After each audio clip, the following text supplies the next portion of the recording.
మీరు నోరు తెరిచి నిద్రపోతున్నారా? శ్వాస తీసుకోవడం అనేది మనం ఆలోచించకుండా చేసే సహజ ప్రక్రియ. అయితే కొందరికి ముక్కుతో కాకుండా నోటితో శ్వాస తీసుకోవడం అలవాటుగా ఉంటుంది.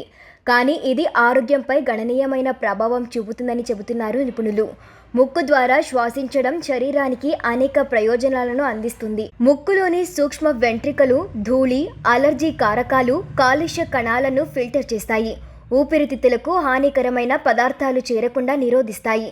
ఇది శ్వాసించిన గాలిని తేమగా, శరీర ఉష్ణోగ్రతకు సమీపంగా మార్చి ఊపిరితిత్తులకు సౌకర్యవంతంగా చేస్తుంది.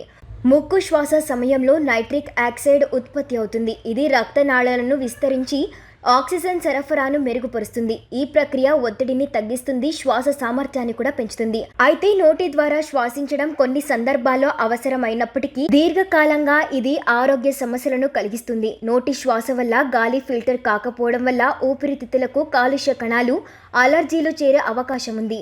ఇది నోటి పొడివారడం, దంత సమస్యలు, చిగుళ్ల వాపు, చెడు శ్వాస, స్లీప్ యాప్నియా వంటి సమస్యలకు దారితీస్తుంది.